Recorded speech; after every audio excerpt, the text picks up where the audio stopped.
사랑의 주 하나님 아버지 감사합니다. 주님께서 우리를 처음 만나주셨을 때 그때를 생각하며 대강절 셋째 주 이렇게 하나님의 말씀 앞에 저희들을 세우시니 감사합니다. 주님, 우리 실로암 교회 가운데 하나님께서 은혜 위에 은혜를 더하여 주시고 하나님께서 이 강단을 통하여서 선포되어지는 말씀을 통하여 믿음 위에 믿음으로 나아가는 귀한 구원의 역사를 허락하여 주시옵소서. 하나님, 오늘 이 만남이 하나님께서 주관하여 주시고 그로 말미암아 우리가 예수 그리스도를 우리의 신랑으로 삼고 거룩한 신부된 자들로서 그렇게 하나님 나라 우리가 풍성하게 살아갈 수 있는 그 은혜를 이 땅에서도 허락하여 주시되 우리의 바라봐야 될 곳은 언제나 우리 하나님 아버지 계시는 저 본향 천국인 줄로 믿습니다. 그 천국에서부터 우리에게 은혜 베풀러 오시는 그 예수님을 말씀 통하여서 오늘 만나길 원하오니 한 사람 한 사람 성령께서 강권적으로 붙들어 주실 줄로 믿사오며 우리를 구원하신 예수님의 이름으로 기도드립니다. 아멘. 만나뵙게 돼서 하나님께 감사를 드리고 영광을 올려드립니다. 저는 모태신앙으로 태어나가지고요. 단 한 번도 하나님 밖을 나가본 적이 없는 사람입니다. 그래서 세상에 속한 사람들을 이해할 수가 없어요. 원래 이 시간이면 이렇게 딱 빵 터지셔야 되는데 네. 여러분들은 그 신앙이 어느 정도 되셨는지는 제가 이렇게 잘 모르잖아요. 오늘 처음 만남이니까요. 그죠?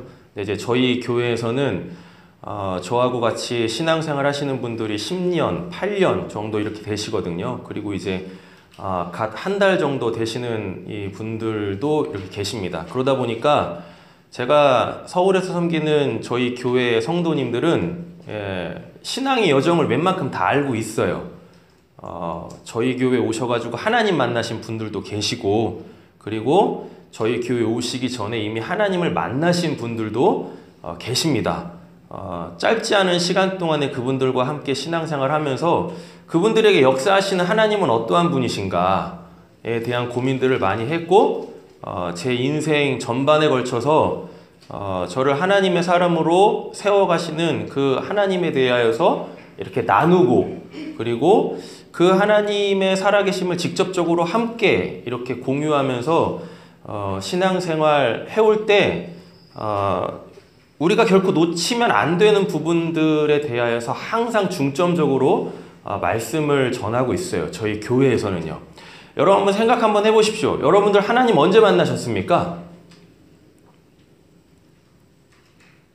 굉장히 숙연한 분위기 아주 익숙하죠. 네.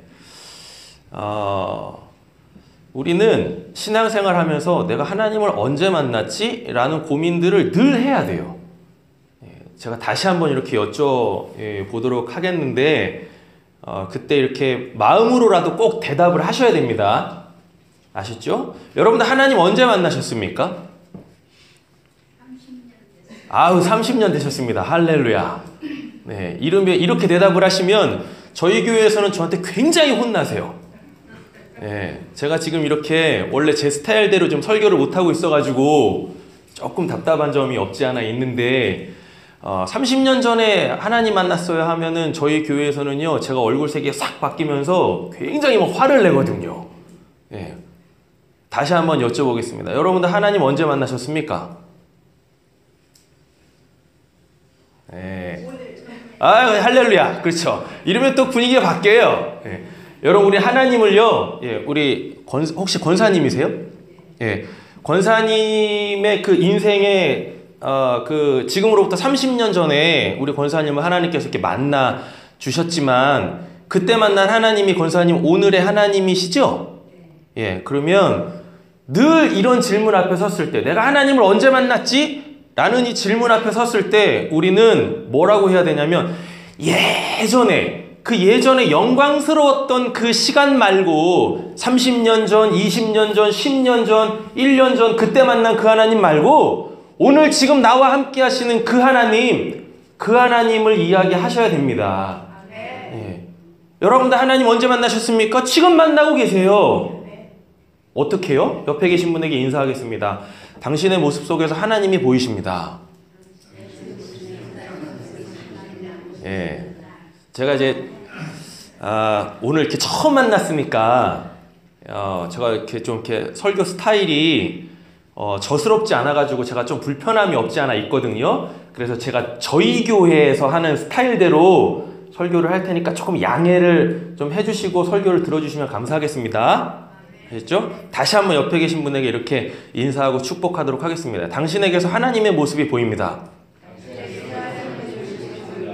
네, 이러면은요, 저희 교회에서는요, 막 서로 이렇게 막 이상한 표정으로 이렇게 인사를 해요. 왜냐하면 속에서 뭐라 그러냐면 전혀 이러거든요. 네.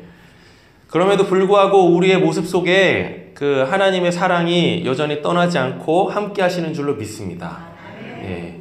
자꾸 어디 다른 데서 하나님을 만나시려고 하지 마시고 내 삶 속에서 내 안에서 그리고 나와 함께 생활하고 또 신앙생활하는 내 지체들 속에서 자꾸 이렇게 하나님을 찾으려고 하세요.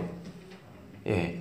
그래야 여러분들의 신앙생활이 이렇게 루즈해지지 않아요. 게을러지지 않고 나태해지지 않고 우리의 신앙이 좀 더 이렇게 하나님의 왕성한 생명력으로 우리의 신앙을 이끌고 갑니다. 어디로요? 우리가 결국 가게 되어질 그 하나님이 계시는 그 본향으로요. 예. 그런데 같이 신앙생활 하시는 분들 속에서도 우리가 이렇게 하나님을 찾지 못할 때가 너무 많아요. 왜 그렇죠? 왜 그럴까요? 이유는 간단합니다. 하나님의 마음으로 내 지체들을 보지 않기 때문에 그래요. 예.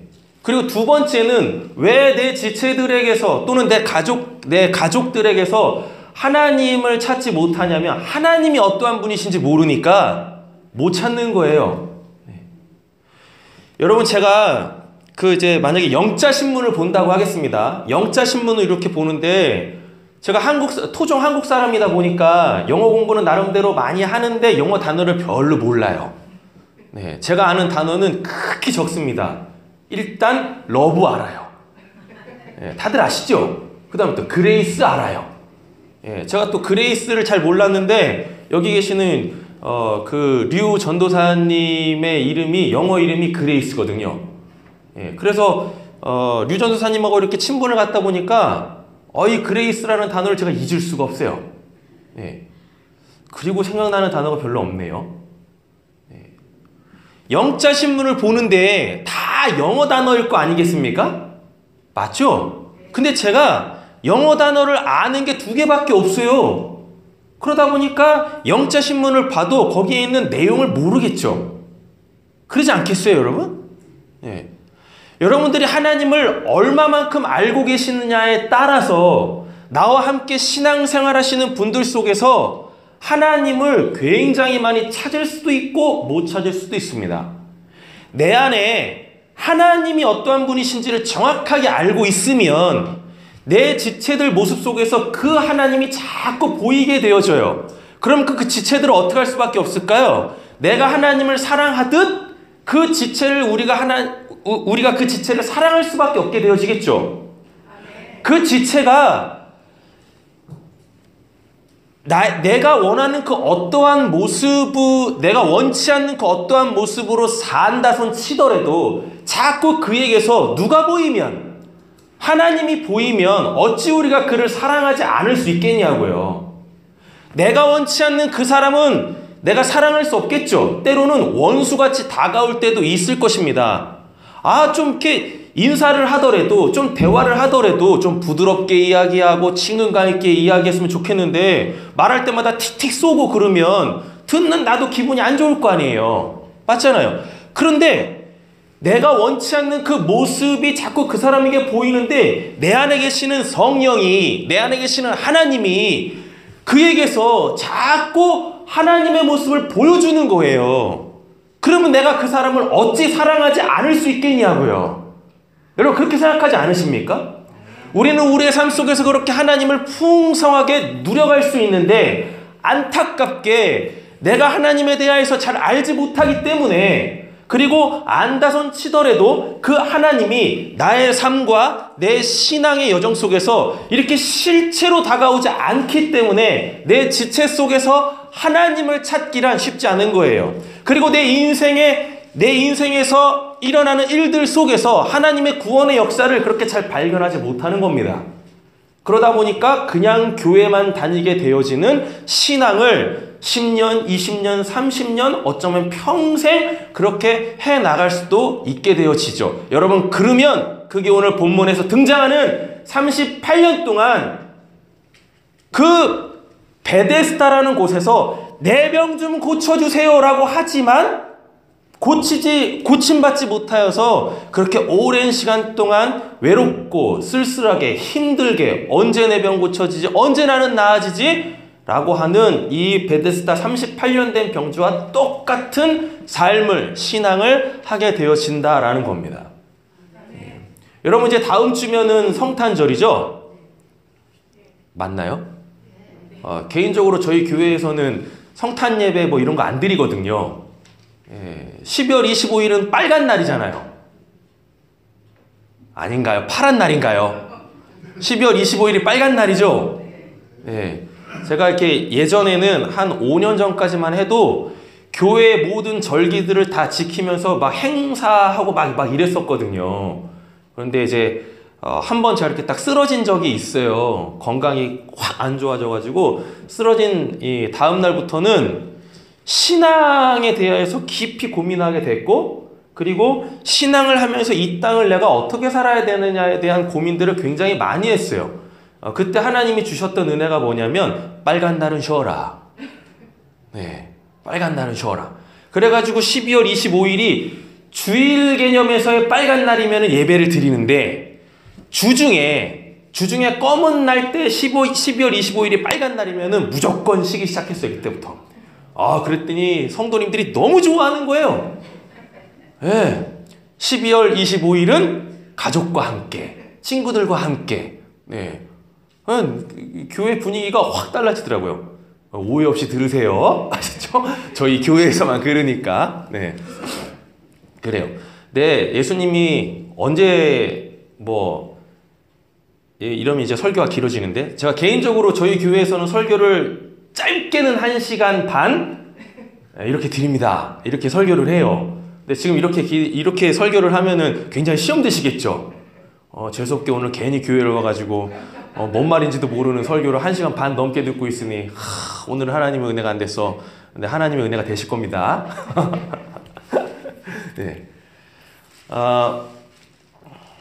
그 12월 25일이 정확하게는 성탄절이 아니에요. 예수님이 12월 25일 날 태어나시지 않으셨거든요. 이 땅에 오시지 않으셨거든요. 그 예수님이 언제 태어난지는 그렇게 중요하지 않습니다. 근데 거의 한 2000년이 걸쳐가지고 우리가 그냥 암묵적으로 12월 25일 날 예수님이 태어나셨다, 성탄절이다 라고 하면 그냥 그날로 우리는 뭐 하면 되는 거예요? 그냥 예배 드리면 돼요. 예수님이 우리에게 뭘 베푸시려고? 자비를 베푸시려고, 우리에게 은혜를 베푸시려고 하나님께서 12월 25일이 아니지만 12월 25일 날 그냥 왔다 손 치면 우리는 그냥 그날을 어떻게 해요? 예수님 오신 날이 아니라 무슨 날로? 하나님이 우리를 사랑하셔서, 하나님이 우리를 구원하시기 위하여서 당신의 그 대표적 성품인 자비를 베푸시기 위하여서 이 땅에 예수를 보내셨으면 우리는 뭐 하면 됩니까? 그 하나님이 보내신 예수를 통하여 우리는 뭘 받으면 돼요? 그쵸. 그 은혜를 받으면 돼요. 그 자비를 받으면 된다라는 겁니다. 여러분, 그 자비라는 단어의 뜻이 뭐냐면 불쌍히 여기다예요. 여러분, 그러면 왜 불쌍히 여기죠? 누군가를 불쌍히 여길 때 여러분 왜 불쌍히 여기죠? 그쵸. 사랑하니까. 근데 조금 더 성경적 개념에서 보면 그 어떤 사람이 반드시 있어야 될 게 있어야 되는데 그게 없어요. 근데 나는 갖고 있거든요. 그때 나는 갖고 있는데 저 사람은 갖고 있지 않습니다. 그래서 내가 갖고 있는 걸 저 사람한테 주고 싶을 때, 그때 성경에서 이걸 뭐라고 하냐면 이걸 자비라 그래요. 예, 불쌍히 여기다, 긍휼히 여기다 라고 하는 거예요. 여러분, 하나님이 우리를 봤을 때 우리한테 꼭 필요한 게 있는데 그게 없었네요. 그게 여러분 뭐죠? 영생이죠. 여러분, 요한복음 17장 3절에 보시면 영생은 하나님과 그가 보내신 자 예수 그리스도를 아는 거라 그래요. 근데 거기서 말하는 그 아는 건 우리가 1 더하기 1은 2다라고 해서 이렇게 배워서 하는 지식적 알미 아니라, 지금 제가 여러분들을 이렇게 만나고 그래서 여러분들의 모습을 보고 그리고 또 이렇게 충분한 사귐을 통하여서 한 사람을 그 전 인격적으로 알고 그리고 그와 더불어 살아갈 때에 아직 그에게서 드러나지 않았던 그 모든 것이 드러나서 저 사람은 저런 사람이구나 라고 할 때 아는 알을 요한복음 17장 3절에서는 그걸 영생이라 그래요. 네. 여러분들께서 지금까지 하나님에 대한 신앙을 하면서 하나님에 대해서 많이 아셨을 거예요. 네.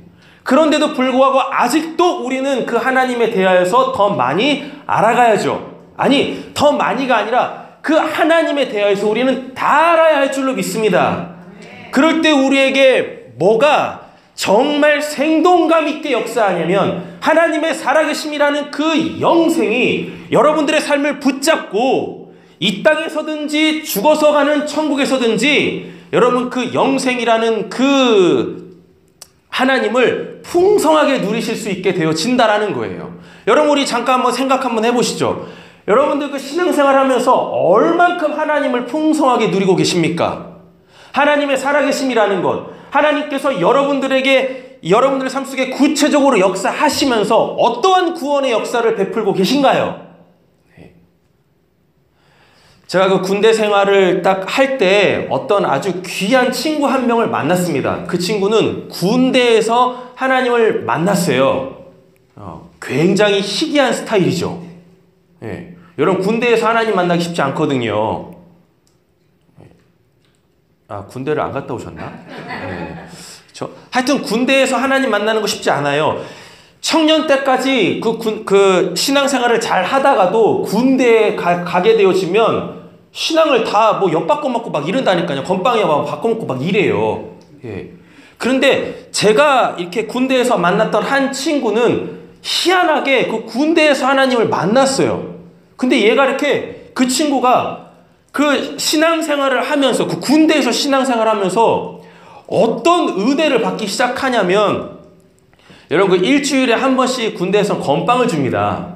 건빵을 주는데 그 건빵 하나 먹을 때마다 기도를 하고 먹는 거예요.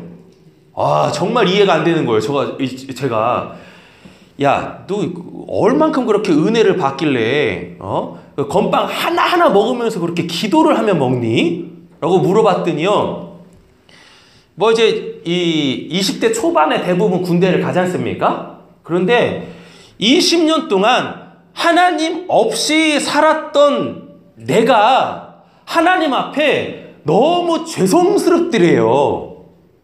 그 꽃다운 나이에 이렇게 좋은 하나님을 모르고 세상에 속해서 즐겁지도 않던 그 세상을 그렇게 누린다라는 말도 좀 이상하죠. 안 좋은 걸 누리는 건 아니잖아요. 여러분, 우리가 죄를 누리면서 살지는 않는 거지 않습니까? 우리가 신앙생활 할 때. 근데 그 친구가 그러는 거예요.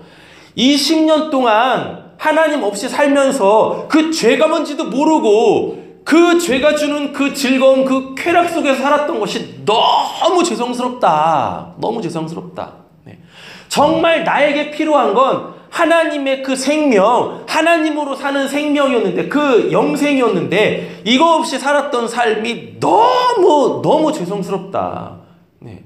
근데 하나님께서 나에게 뭘 베푸셔가지고, 자비를 베푸셔가지고, 하나님이 나를 불쌍히 여기셔가지고 은혜를 주셔가지고 이 영생을 주셨는데, 나한테는 지금 이 영생이 어떻게 다가오냐면 이 건빵 하나하나 먹는 것 자체가 하나님께서 이제는 너가 나로 살아야 돼. 육신적인 것도 이제는 내가 너에게 주는 것으로 살아야 돼. 이 은혜가 오더래요. 예. 그래가지고 건빵 하나하나 먹을 때마다 그거를 뭘로 먹냐면 하나님이 주신 영생으로 먹는데요. 제가 그 이야기를 듣는데 얼마나 부끄럽든지요. 네. 정말 부끄럽더라고요. 제가 군대 생활을 할 때 교회를 어떻게 다녔냐면 고참들 그 눈치 받는 게 싫어가지고 내무 생활하는 게 싫어가지고 그래가지고 교회로 이렇게 쪼르륵 피신 아닌 피신을 그러니까 교회를 도피처 삼아가지고 그렇게 도망 다니면서 주일마다 예배를 드렸었거든요. 네. 그래도 신학교를 다니던 이 전적이 있다 보니까 그렇게 군대에서 이렇게 자대를 딱 배치를 받잖아요. 그러면은 막 손들라 그래요. 신앙생활 하다 온 사람 손 들어봐. 그러면 이제 손을 딱 들어요. 예, 그래가지고 너 얼만큼 신앙생활 했니? 뭐 이렇게 막 물어보거든요. 근데 저는 이제 신학교 1학년 딱 마치고 군대를 들어갔으니까요. 예, 그래가지고 물어보더라고요. 너는 꿈이 뭐냐? 뭐 대학은 어디 나왔냐? 막 이런 거 막 물어봐요. 그래가지고 저 신학교 다니다 왔는데요. 그랬더니 저보고 뭘 하라고 하냐면 신우회 회장을 하래요. 예, 그 교회 이제 군대 안에 있는 교회인데 신우회 회장을 하라고 그러더라고요. 그래가지고 냅다 알겠습니다. 그리고 했죠.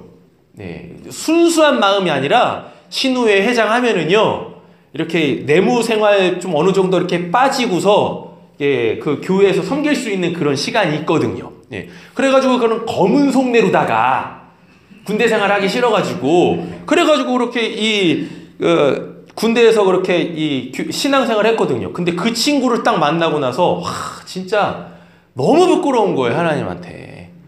예. 목사라겠다고 신학교까지 다니다가 군대를 왔는데 더 열심히 기도하고 더 열심히 그 힘든 친구들, 군생활에 지쳐있는 친구들 이렇게 막 섬기고 도와주고 이런 마음 없이 그냥 나 편하자고 나 편하자고 신우회 회장까지 하면서 교회를 다니던 제가 너무 부끄러운 거예요.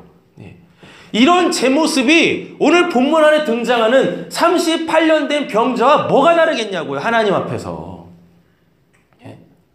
여러분 우리가 장구한 그 인생의 시간 동안에 신앙생활을 해왔습니다. 10년, 20년, 30년, 40년 신앙생활 해오셨는데 혹시 하나님이 주시는 그 건빵 하나 먹으면서 이것도 하나님이 주신 거지 내가 이걸로 하나님의 살아계신과 하나님이 나로 살아라고 하는 그 메시지를 지금 받고 있지 않다면 여러분 어쩌면 우리 38년 된 베데스다 병자와 다를 게 없다고 저는 생각이 들어요. 얼만큼 여러분들 삶 속에서 하나님을 의지하며 하나님께서 내가 너와 함께 살기를 원하는데 내가 너를 치유하길 원하고 내가 너를 회복하길 원하고 내가 너를 위로하길 원하고 내가 너에게 새 힘을 줌으로 통하여서 내가 너와 함께 살기를 원하는데 지금 너 뭐하고 있니? 라고 하는 그 음성들이 우리에게는 얼마나 들리고 있습니까? 저는 하나님하고 늘 함께하고 있는데요. 그냥 매 순간 하나님하고 동행하고 있는데 혹시 지금 우리가 이렇게 영적으로 교만해지는 않습니까? 여러분 우리가 신앙이 좋으면 얼마나 좋고 믿음이 좋으면 얼마나 좋고 우리의 삶 속에서 하나님의 은혜를 받고 있으면 얼마나 받고 있습니까? 난 이 정도면 충분해요. 여러분 그것이 굉장히 큰 영적 교만이에요. 제 믿음의 선배님들이 계세요. 대단히 저에게 굉장히 많은 은혜를 끼치신 훌륭한 목사님들이 몇 분 계세요. 그분들이 이렇게 지금은 다 대부분 소천에서 저보다 먼저 천국에 입성에 계시지만 그분들이 이렇게 점점 이제 천국 갈 날들이 다가오면 다가올수록 그분들에게서 나오는 고백들이 뭐냐면 서목사야 그 숨 한 번 쉬는 것도 정말 하나님의 은혜더라. 숨 한 번 쉬는 것도 강대상에 서가지고 그 생명의 말씀을 전하는 것도 은혜지만 강대상 내려와가지고 내 인생을 돌아봤더니 이렇게 요즘에는 숨 하나 쉬는 것도 솔직히 쉽지 않은데 숨을 쉬고 있는 것조차도 하나님의 은혜더라. 나에게서 나오는 그 생명의 말씀 듣고 많은 사람들이 은혜 받고 기도하고 하나님 만나 따른 이런 고백들보다 지금 나에게 호흡 하나 더해 주셔서 옥목사야 내가 너와 지금도 함께하고 있어.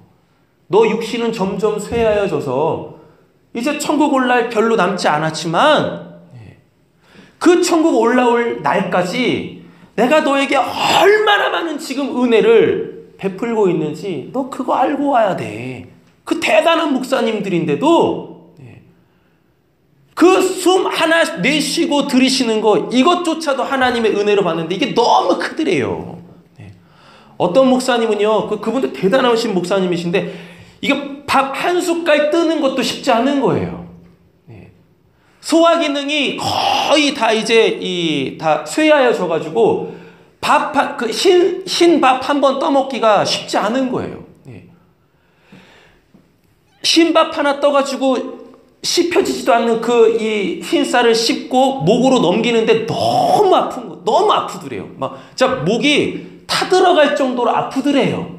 그런데도 불구하고 그 아픔이 오히려 뭘로 오냐면, 와, 이것도 먹게 하시는 하나님의 은혜가 너무 크더라. 왜? 그거 안 먹으면 어떻게 되니까요? 살 수가 없으니까요. 살 수가 없으니까. 여러분, 우리는 지금 얼만큼 하나님의 은혜 속에 살고 있습니까? 얼만큼 우리의 삶 속에서 하나님의 은혜를 사모하며 살고 있습니까? 하나님이 지금도 은혜를 막 베풀고 계시는데, 그래서 지금도 우리는 하나님의 은혜로 살고 있는데 우리가 그걸 얼마나 알아먹고 신앙생활하며 우리의 인생을 살아가고 있습니까? 혹시 우리는 38년 된 병자와 같지 않나요? 여러분, 베데스다라는 그 지명의 이름의 뜻이 뭐냐면 자비의 집이에요. 자비의 집. 자비의 집을 우리가 좀 이해하기 쉬운 말로 쫙 풀어보면 뭐냐면, 있어야 될 것이 없는 사람들이 모여 있어서 거기다가 그들에게 꼭 필요한 것을 주는, 그들에게 꼭 필요한 것이 제공되어지는 집을 베데스다라고 해요. 근데 38년 된 병자가 자기에게 필요한 게 있는데 그 누구도 그걸 채워주지 않네요. 38년 된 병자는 자기도 육신적인 그 어떠한 질병을 고침받고 싶었어요. 왜? 그래야 뭐 할 수 있으니까 성전에 들어가서 말씀을 듣고 배우고 그 말씀대로 살 수 있기 때문이에요. 오늘은 저희가 18절까지밖에 읽지 않았는데, 여러분 요한복음 5장 자체는 다 베데스다 38년 된 병자를 만나주신 자비의 예수 그리스도가 어떠한 분이신가에 대한 이야기입니다. 1절부터 마지막 절까지. 38년 된 병자에게 자비를 베푸시는 그 예수가 왔다니까요. 왔어요. 왜 왔을까요? 그곳이 그곳이 어떤 곳이니까요. 베데스다, 자비를 베푸는 집이니까요. 거기에 수많은 병자들이 모여 있었습니다. 왜요? 그거 고침받으려고. 나한테 있어야 될 게 없으니까. 거기 모여있는 사람들은 다 뭐가 없었습니까? 건강이 없었었죠? 그죠? 여러분, 이런 말이 있대요. 돈이 없어도 살 수 있고, 친구가 없어도 살 수 있는데, 뭐는 없으면 살 수 없어요? 건강을 잃으면 모든 걸 다 잃었다라고 얘기하거든요. 우리 옆에 계신 분들 이렇게 인사하고 축복 한번 하겠습니다. 건강이 최고입니다. 그죠? 건강이 최고예요. 건강 잃으면 다 잃는 거예요. 건강 잃는 순간부터 제일 먼저 뭐가 빠져나가기 시작합니까? 우리의 하나님이신 돈이 빠져나가죠. 그렇잖아요? 한국처럼 무슨 의료보험이 좋아가지고 국가에서 웬만큼 다 해주는 거 아니죠. 이곳은 그렇지 않잖아요. 저희 처제가 디트로이트에 살고 있는데 둘째를 미국에서 낳았어요. 미국에서 낳았는데 애 낳는데 얼마라 그러더라? 걔는 아직 미국 시민권자가 아니에요. 아직 영주권도 안 나왔어요. 계속 그냥 워크 퍼밋으로 지금 8년째 지금 계속 미국에 있는데, 걔가 이제 둘째를 낳았는데 우리나라 제가 지금 달러로는 생각이 안 나요. 3천만 원이 들었대요. 우리나라 한국 돈으로요. 한국 돈으로. 아닌가? 그 정도 든다고 하더라고요. 그래서 제가 깜짝 놀랐어요. 우리나라에서는 애 낳으면 돈 주거든요. 하도 애를 안 낳으니까. 예. 그래서 야 이게 어떻게 했냐? 야 애 낳다가 굶어 죽겠다 야. 빚더미 않겠다. 그랬더니 무슨 저한테 어떻게 된 거죠? 동서구나. 예, 아랫동서 그 직장이 좀 좋아요. 현대자동차 다니거든요. 그래서 거기서 이렇게 뭐 지원해냈고 회사 보험으로 들어가지고 뭐 얼마 안 들었다고 막 뭐 이런 얘기를 하더라고요. 예. 여러분 생각 한번 해보세요. 건강 잃는 순간부터 뭐가 빠져나가요? 예, 돈이 빠져나가죠. 돈만 빠져나가겠습니까? 그 다음에 뭐가 빠져나가죠? 시간이 빠져나가죠. 예, 시간이. 여러분 시간이 돈보다 더 값비싼 거잖아요. 에베소서에도 그렇고 골로새서에서도 뭐라 그러냐면 세월을 아끼라라 그래요. 여러분 우리의 인생이라는 것 자체가 정해져 있는 그 시간을 살아내는 거잖아요. 여러분 건강 잃으면 모든 걸 다 잃게 되어집니다. 친구도 잃게 되어지고 직장도 잃게 되어지고 다 잃게 되어져요. 그리고 건강 잃게 되어지면 제일 먼저 딱 치고 들어오는 것 중에 한 가지가 뭐냐면 신앙도 잃게 되어지는 경우들 참 많이 봤어요.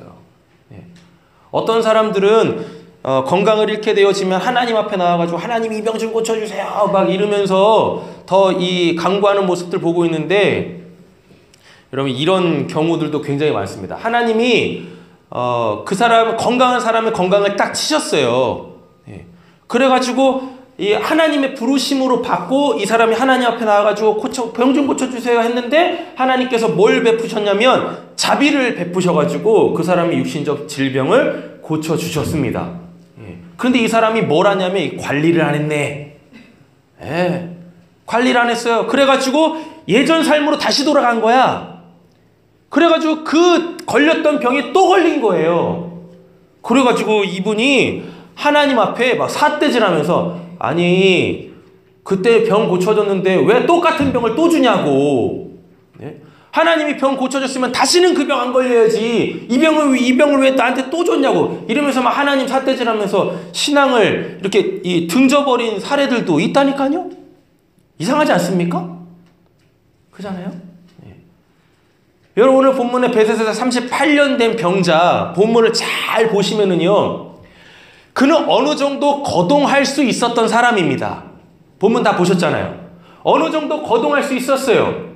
그런데 천사가 한번 와가지고 그 베데스다라는 연못을 한번 확 휘저으면 거기에 제일 먼저 들어간 그 첫 번째 사람만 고침받는다라 그러죠. 그쵸? 거기 있는 수많은 사람들은 다 뭘 받고 싶었냐면 고침받고 싶었어요. 뭔 고침? 육신적인 질병들이었죠 다. 육신적인 질병을 고침받고 싶었습니다. 왜 육신적인 질병이었을까요?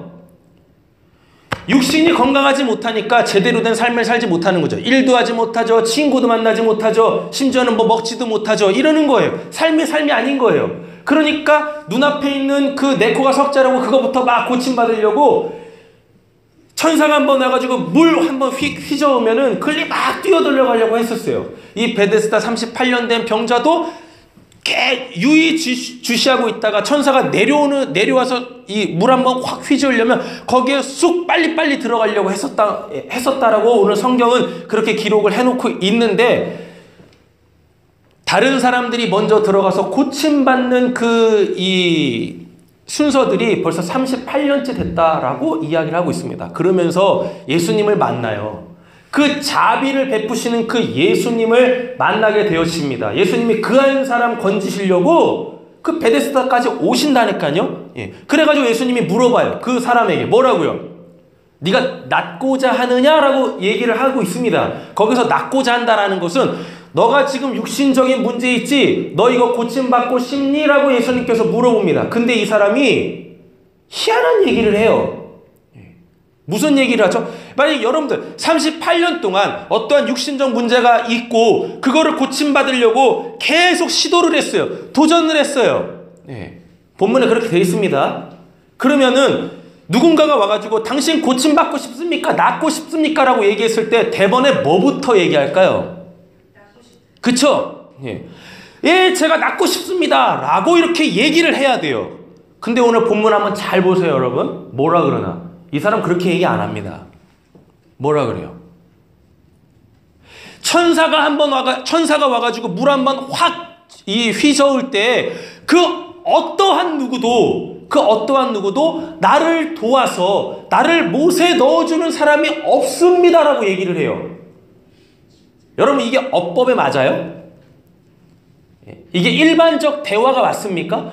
그 사람 마음속에, 그 사람 중심 속에 정말 이 질병이 고침받고 싶은 마음으로 가득 차 있었다면, 누군가가 와가지고 당신 고침받고 싶습니까? 낫고 싶습니까? 라고 딱 얘기하면 마음에 가득 차고 있는 그게 먼저 말로 탁 튀어나오겠죠. 여러분, 성경을 잘 보시면, 특별히 구약 성경을 잘 보시면은요, 사람의 생각이 어딨냐면 머리에 있지 않고 마음에 있다라 그래요. 마음에서 생각을 한다라 그래요. 그럼 이 생각은 뭐냐? 그 사람이 사는 동안에 최대의 관심사가 담겨져 있는 곳이 마음이에요. 그럼 여기서 제가 또 한번 여러분들에게 여쭤보겠습니다. 여러분들 마음속에 담겨져 있는 건 뭔가요? 네? 여러분들 마음속에 담겨져 있는 거, 그거 뭔가요? 여러분들의 그 전 인생을 걸쳐서 최대의 관심사로 갖고 있는 거, 최대의 가치로 여기고 있는 거, 여러분들 마음속에 뭐가 있나요? 예. 방금 지저스라고 그러셨나요? 제가 지저스가 뭐지? 순간 그랬네요. 영어 단어 아는 게 하나가 또 생겼습니다. 예. 러브, 그레이스, 지저스. 그렇죠? 네. 여러분들 마음속에 정말 가득 들어차 있는, 전 인생을 걸쳐서라도 꼭 얻고 싶은 거.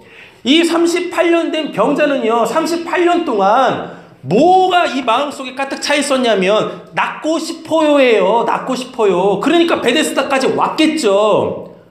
그거 고침받으려고 38년 동안 계속 거기 있으면서 나 이 병 고쳐야 돼라고 도전했었다니까요. 근데 갑자기 예수님이 오셔가지고 뭐라고 물으세요? 네가 낫고자 하느냐라고 했는데 이 사람 딴 얘기를 한다니까요.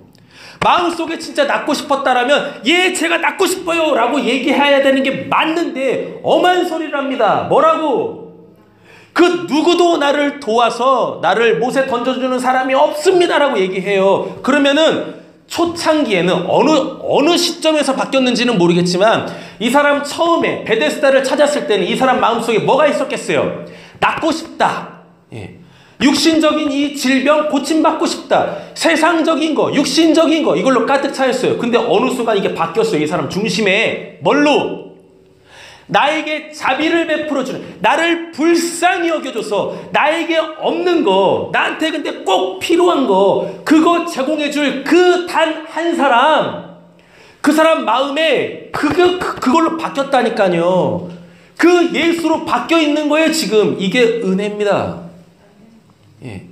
여러분, 하나님께서 이 땅에 사는 우리에게 가장 크게 주시는 그 은혜 중에 은혜는 뭐냐면, 내 마음속에 가득 차 있는 그 세상적인 것, 그 육신적인 것, 그거를 뭘로 바꿔주는 거예요? 나에게 자비를 베풀어 주시는, 나에게 진짜 필요한 그 영생을 주시는, 사랑을 주시는 그 천국으로 내 중심을 바꿔주시는 그 하나님 한 분으로 여러분들 마음속에 그 하나님이 충만하게 내주하시기를 간절히 소원합니다. 여러분, 이거에 대해서 우리는 끊임없이 뒤돌아봐야 돼요. 도대체 내 마음속에 무엇이 있는가, 내 마음속에. 전 인생을 걸쳐가지고 내 마음을 깨끗하게 지키면서 그 깨끗한 그릇 속에 담아야 될 것은 무엇인가? 사도 바울이 이런 고백을 합니다. 굉장히 멋있는 고백을 하는데, 내 질그릇 속에, 이 질그릇이 뭐냐면 우리 육체를 얘기합니다. 하나님이 우리를 흙, 먼지, 구덩이로 이 육신 만들어 놓으셨잖아요. 사도 바울이 뭐라고 그러냐면, 내 이 육체 속에, 내 이 질그릇 속에 내가 예수 그리스도라는 보배를 가졌노라라고 이야기를 하면서, 나는 예수가 나를 위해서 이 십자가에서 죽으신 그 복음만 알기를 원한다라고 얘기를 해요. 사도 바울 대단한 사람이었습니다. 근데 그가 예수를 딱 만나고 나서 뭐라고 하냐면, 내가 가지고 있었던 그 세상의 모든 것들을 이제는 뭐같이 여기노라? 배설물같이 여기노라. 여러분, 그 똥이 좋아가지고 똥하고 같이 사는 사람 없지 않습니까? 길거리 저기에 그 똥이 있어도 우리는 어떻게 해요? 들어오서 피해가잖아요. 근데 사도 바울이 예수님 만나기 전에 자기의 자랑거리로 삼고 있었던 그 모든 것들을 예수 만난 이후에 뭐라고 그러냐면 내가 이 모든 것들을 배설물로 여기노라 라고 얘기를 한다니까요. 여러분, 예수 만나게 되어지면 우리 중심 속에 그 더러워서 하나님이 쳐다도 보기 싫던 그 우리의 중심의 그 똥들을 다 뭘로 바꿔주세요? 순간 깨끗하게 씻은 질그릇 속에 그 보배를 두시는 그 하나님의 은혜가 주어진다니까요. 예. 저는 늘 그 성령 충만하려고 살아가고 있어요. 예. 목사인데도 불구하고 성령 충만하기 위하여서 그렇게 이 몸부림을 치며 살고 있습니다. 예. 그런데도 불구하고 시시때때로 제 마음속에 예수 말고 다른 것들이 치고 들어오는 것들을 보게 되어져요. 그게 저를 너무 힘들게 하고 그게 저를 너무 마음 아프게 해요. 야, 목사까지 돼가지고 여전히 그런 이 세상적 도전들 때문에 너 마음 하나 지키지 못하니 이러한 그 하나님의 책망의 소리들이 저를 굉장히 좀 힘들게 하거든요. 그때마다 다시 무릎 꿇습니다. 하나님, 저 연약한 거 아시잖아요. 저 불쌍한 거 아시잖아요. 그래서 하나님께서 지금도 저를 긍휼히 여기시지 않습니까? 저에게 자비를 베풀어 주세요. 라고 그렇게 날마다 무릎을 꿇어요. 근데 더 제 모습 보면서 참 힘든 게 뭐냐면 제 마음에 하나님 아닌 다른 것이 치고 들어오는 걸 제가 딱 인식을 하고 그래서 무릎 꿇고 하나님 저를 불쌍히 여겨주세요. 하나님 저에게 자비를 베풀어 주세요. 저에게 은혜를 주세요. 제 마음이 더러워지지 않기를 원합니다. 하나님 외에 다른 것이 제 마음에 이 침노에 들어오지 않기를 원합니다. 라고 무릎 꿇는 그 순간에도 기도를 하고 있는데도 불구하고 그 마음이 점점 저에게서 더 커져가는 것들을 볼 때가 너무 많아요. 그 작게 치고 들어온 것이 기도하고 있는데 점점 막 세력이 더 커지는 거예요. 그래서 뭐라고 있냐면 하나님 그거 있으면 좋겠어요. 그거 없어서 지금 이렇게 좀 불편한데 하나님 그거 있었으면 좋겠어요. 그거 있었으면 좋겠어요. 솔직히 목사라는 이 직업을 갖고 있는 사람한테 이 마음에 치고 들어오는 가장 악한 것 중에 한 가지가 뭐냐면 시간을 보니까 30분이 다 돼가서 이제 좀 정리를 하려고 합니다. 목사라는 사람에게 있어서요, 이 하나님만 계셔야 될 이 하나님의 보좌, 이 마음, 우리의 마음에 가장 이 교묘하면서 악하게 들어오는 세상적인 것이 있어요. 그게 뭐냐면 교회 부흥입니다. 여러분들은 안 그러셔도 돼요. 여러분들 마음속에 교회 부흥으로 가득 차셔야 돼요. 아멘 안 하시네요. 저는 신랑교회에 신앙생활 하지 않아요. 여러분들이 신랑교회에서 신앙하고 있잖아요. 여기 빈자리 다 채워져야 되는 거 아닙니까? 그죠? 이게 의자로 부족해가지고 여기 복도가 굉장히 넓어요. 뭐 시온의 대로 같아요. 여기도 막 자리가 없어가지고 막 이렇게 막 앉아서 막 뭐 예배하고 그래야 되는 거 아닌가요?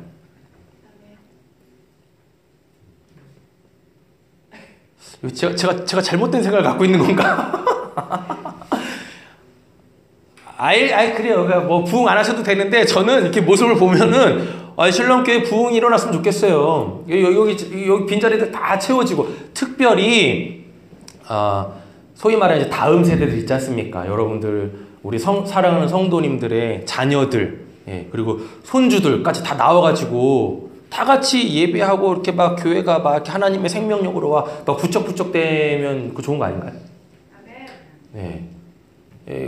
우리 성도님들은 당연히 그 마음을 갖고 있어야 돼요. 근데 목사한테는 그게 목사의 영혼을 죽이는 쥐약 같아요. 쥐약 같다니까요. 저도 늘 도전을 받아요. 늘 그거에 대해서 하나님 우리 교회에도 부흥을 주세요. 우리 교회에도 빈자리가 있는데 하나님 그 빈자리도 좀 채워주세요. 기도를 저는 이게 저한테 악함이라는 걸 알아요. 다른 목사님들한테는 아닐지 모르겠지만 저한테는 그게 악이거든요. 하나님이 가장 싫어하시는 거거든요. 저한테는. 근데 그게 자꾸 치고 들어와요. 그래서 하나님 이거 아닌데요. 이거 아닌데. 하나님 제 안에는, 제 마음에는 하나님으로만 가득 차야 되는데요. 예. 근데 그 마음이 계속 치고 들어와요. 그래가지고 제가 힘들어서 무릎을 꿇어요. 하나님, 또 그 마음이 또 치고 들어옵니다. 이 악한 것이 또 제 마음을 휘어잡고, 하나님이 아니라 내가 이런 교회에서 목회를 합니다. 이런 부흥하는 교회에서 목회를 합니다. 라고 하는 그 세상적 그 높아짐이 자꾸 제 마음을 휘어잡는다니까요. 그래서 무릎을 꿇는데 어느 순간 뭐라고 하냐면, 하나님 저희 교회에도 부흥을 주세요. 네. 근데 제가 지금 이 교회를 비우고 있잖아요. 제가 지금 여기 와 있으니까. 근데 놀랍죠? 지금 저희 교회에서는 놀라운 부흥의 역사가 일어나고 있습니다. 네. 말 못하는 아이가 찬양을 해요. 네. 저희 교회에 이제 태어난 지 7개월 정도 되는 신원이라는 아이가 있어요. 예. 근데 그 아이가 벌써부터 찬양을 한다니까요. 안 믿으시죠? 예. 진짜 그래요. 찬양을 한다니까요. 입을 뻥긋뻥긋 하면서, 아직 말도 못하는 애가. 그래요. 예. 놀랍게 하나님이 제가 없는 이 시간에 저희 교회에서 막 부흥의 역사를 일으키시는 거예요. 한 사람 한 사람 만나주셔서 그들을 위로하시고, 예.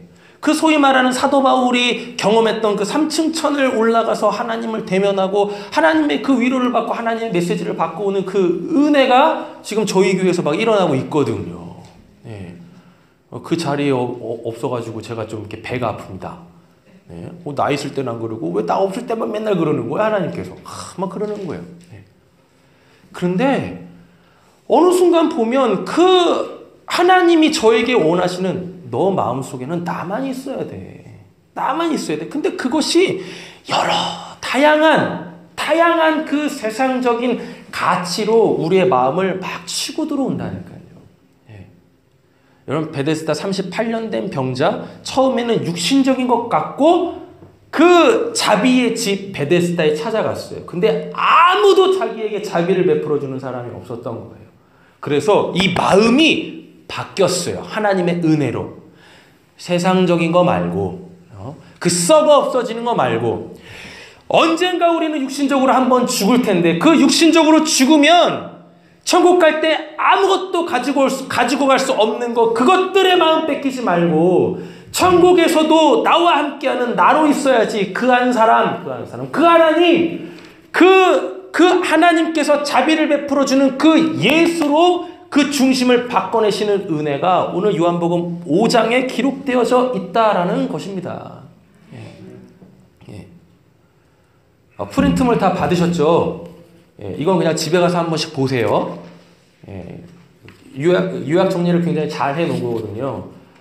제가 이렇게 처음에는 오늘 이 프린트물을 가지고 설교를 하려고 했어요. 근데 제가 강대상에 쓰게 되어지면 하나님께서 이렇게 주시는 마음이 있어요. 역사가 있는데 제가 아무리 이렇게 완벽하게 준비를 해도 어느 순간 하나님께서 그거 갖다 버려. 그건 네가 준비한 거고 내 백성들한테는 내가 내 거 줄 거야 라고 내용을 바꿔주시거든요. 제가 지금 그렇게 설교를 하고 있어요. 예. 그래서 이거 제발 버리지 마시고, 제가 정말 정성스럽게 준비한 설교니까요. 댁에 돌아가셔가지고 꼭 한번 읽어보세요. 예. 그러면은 요한복음 5장에 대한 설명들이 충분히 이렇게 적혀져 있으니까요. 오늘 또 본의 아니게 또 설교를 너무 길게 해서 죄송한데 설교를 이제 좀 마무리 지으려고 합니다. 한 가지만 딱 기억해 주셨으면 감사하겠습니다. 여러분, 베데스다 38년 된 병자에게 하나님이 예수로 찾아가셨어요. 뭐 하려고? 자비를 베푸시려고요. 자비는 뭐냐면 불쌍한 자에게 더 이상 그를 불쌍한 그 상황 속에 놓지 않기 위하여 그에게 필요한 것을 줘서 불쌍한 자리에서 끌어내는 걸 자비라고 합니다. 그래서 베데스다 38년 된 병자가 38년이라는 아주 긴 세월 동안에 불쌍한 삶을 살고 있다가 예수님 만나 고침받고 자기한테 정말 필요한 것을 딱 얻고 이 사람이 뭘 했냐면 성전으로 뛰어들어가요. 예. 그래서 나를 만나주신 그분이 누구신가? 나에게 자비를 베풀어 주신 그 하나님이 어떤 분이신가? 내가 이제 그분으로 살아야지, 그분 말씀대로 살아야지 라고 하는 그 이 모습으로 나아가게 되어지더라 라는 것입니다. 예. 여러분, 때로는 우리가 38년 된 병자와 같이 그렇게 신앙생활 할 때가 분명히 옵니다. 어쩌면 지금일 수도 있고요. 38년이라는 그 시간은 뭐냐면 너 마음속에 뭐 있니? 라는 질문이에요. 너 마음속에 뭐 있니? 나로 가득 차 있니? 내가 주는 그 생명? 내가 주는 그 사랑? 그걸로 가득 차 있니? 내 말씀으로 가득 차 있니? 그래서 그 마음으로, 그 말씀으로 살고 있니? 하나님께서 우리에게 보시는 건 그거 한 가지밖에 없다라는 겁니다. 다음 주면은 성탄절입니다. 여러분, 그 성탄절 예수님이 우리에게 여러 다양한 모습으로 오셨어요. 근데 오늘 이 요한복음 5장에서 보면은 예수님이 자비를 베풀러 오셨다라 그래요. 하나님의 대표적 성품이 자비예요. 근데 우리가 하나님을 눈으로 볼 수 없잖아요. 그래서 그 하나님께서 우리가 눈으로 볼 수 있는 그 예수, 오늘 이 요한복음 5장이라는 이 말씀의 형태로 우리에게 오셔서 내가 너에게 자비를 베풀 거야. 어떠한 자비? 너 마음속에 뭐 있어? 너 마음속에는 나만 있어야 돼. 나만 있어야 돼. 네. 그래서 오늘 이 요한복음 5장을 통해서 여러분들 마음속에 하나님으로 가득 차게 되어지는 은혜가 주어지면 이제 여러분들도 뭐 하시면 되겠습니까? 우리 주변에 38년 된 병자들이 얼마나 많은데요. 네. 그들에게 예수님처럼 다가가셔가지고 뭐 하시면 됩니까? 그들에게 따뜻한 사랑의 손길을 내미십시오.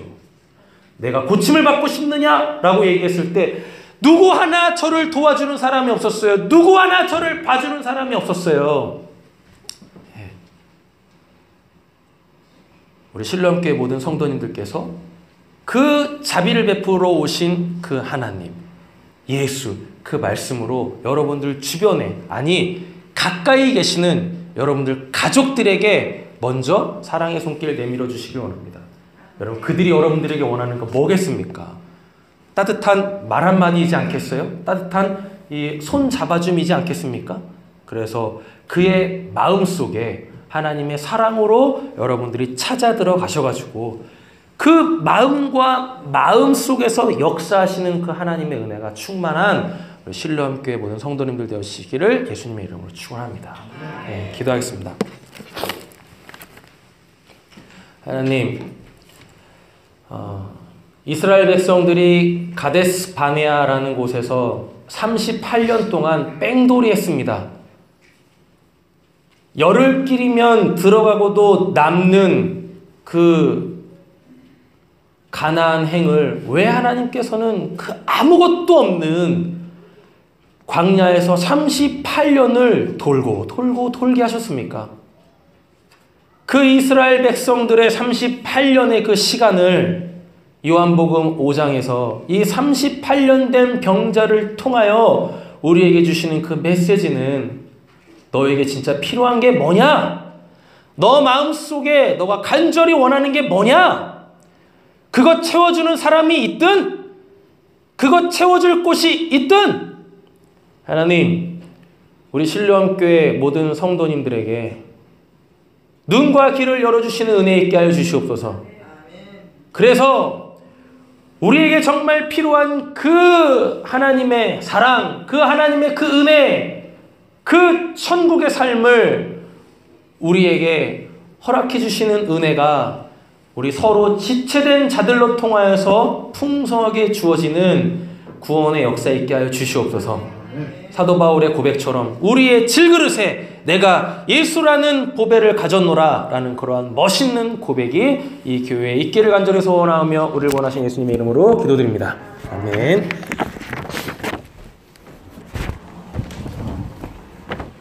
오늘 수 목사님 통해서 주신 하나님 말씀에 큰